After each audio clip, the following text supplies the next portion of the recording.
Hi friends, are you ready for a fun science experiment? Great, all you're gonna need is some milk and some dish soap, food coloring, and some Q-tips and a tray for your experiment. All right, the first thing we're gonna do is we are going to add milk to our tray. Dakota's gonna do that for us.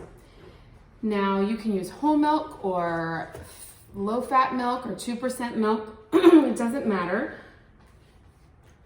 We have a little bit of whole milk left from a recipe we used, so Dakota's gonna pour that. It's not covering the whole bottom of our pan, so Mrs. Ryder's gonna add a little bit more milk to it. We don't wanna use too much because we don't wanna be super wasteful, but we do wanna cover the bottom of our pan. All right, perfect. So we have milk in our pan. Now the next thing we're gonna do is do our food coloring. So we're gonna add drops of different colors. You can use just one color or lots of colors, make a pattern. So we're gonna go ahead and do that. Dakota, you can use whatever color you want.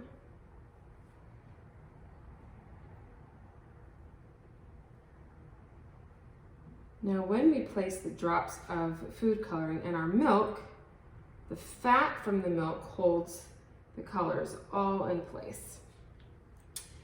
This is called surface tension.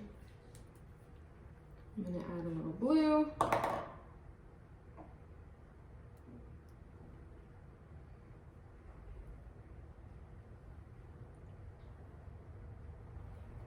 Can you see our pretty colors?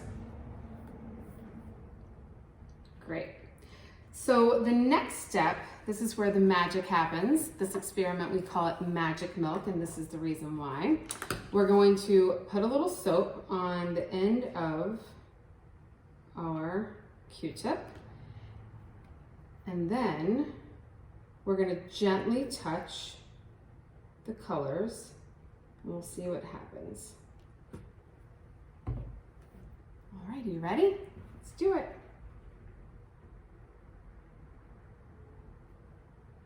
Did you see that? Let's see what happens when we do a different color. And another. And the longer we hold it down, the faster the color spreads.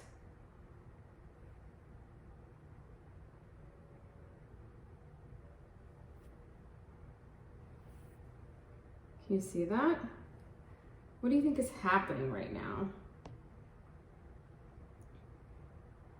So milk is made up of minerals and proteins and fat. And when we touch the dish soap to the milk, it is actually going to push the fat out, and then the soap molecules are going to go around and kind of chase and eat up all the fat. So just like when you're cleaning your dishes, soap breaks down all the grease and the grime. Well, it's kind of doing the same thing here. It's trying to catch all those fat molecules and break them down. So it almost looks like we're repelling the color when we stick it in. Isn't that neat? How's yours turning out? So the neat thing about this is the more fat that is in our milk, the more widespread our colors are going to stretch, and sometimes the more vibrant it's going to be because of the higher fat content. If we use 2% milk or skim milk, we could try it around with those as well.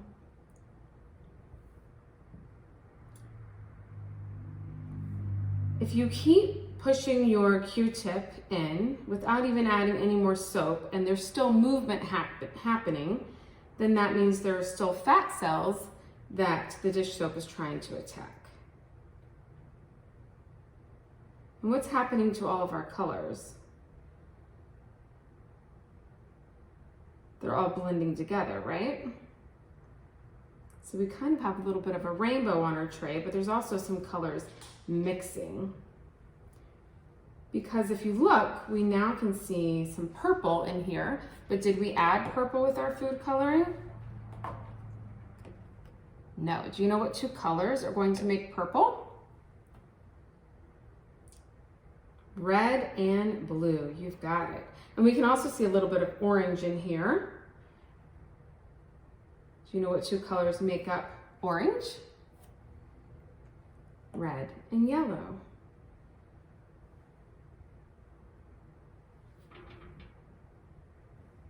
We hope you had fun doing this experiment with us. Have a great day.